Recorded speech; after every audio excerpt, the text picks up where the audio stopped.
வணக்கம். திருவான்மியூர் பாம்பன் சுவாமி கோயிலில் இருக்கோம்.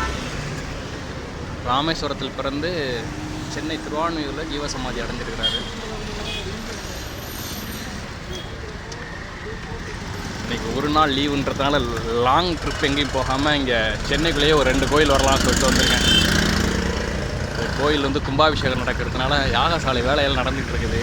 ரொம்ப நாளாச்சு இங்கே வந்து, சரி அதான் ஒரு நாள் வந்துட்டு போகலான்ட்டு வந்தாச்சு.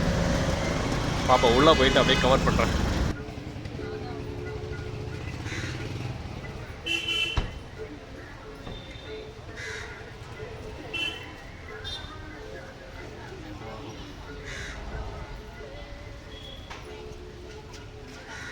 கும்பாபிஷேகம் வர 12ஆம் தேதி, எப்போ 12/7/2024 கும்பாபிஷேகம். கோயில் வேலை நடந்துகிட்ருக்கு.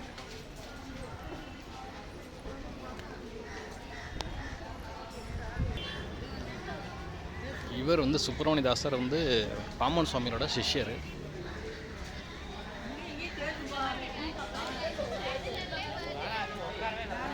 கோவிலோட அமைப்பு பாருங்கள். சென்னையில் வந்து இவ்வளோ பெரிய ஒரு விசாலமான இடம் வந்து பார்க்குறது ரொம்ப அபூர்வம். முழுக்க வந்து ஃபுல்லாக மரம், மணல் தான். பௌர்ணமி அன்னைக்கெல்லாம் ஃபுல்லாக கூட்டம் நிரம்பி இருக்கும். அப்படியே இரவில் வந்து பௌர்ணமி அன்னைக்கு மட்டும் இங்கே இரவில் தங்குறதுக்கு அனுமதி.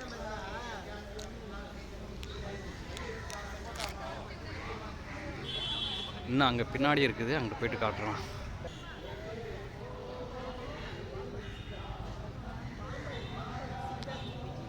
புறா நிறையா வரும் இங்கே. கம்பு கேழ்வரகுலாம் கொண்டு வந்து வைப்பாங்க வர்ற பக்தர்கள்.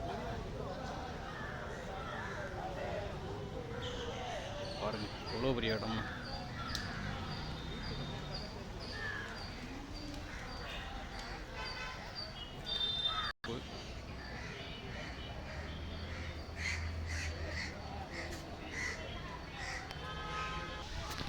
அந்த பாம்பன் சுவாமிகளுக்கு முன்னாடி வந்து முருகரோட உற்சவர் மாதிரி வச்சு இங்கே பூஜை பண்ணிகிட்ருக்காங்க. எவ்வளோ பெரிய இடம் பாருங்க. உள்ளுக்குள்ளே அரச மரம், ஆலமரம் நிறையா நிற்கி.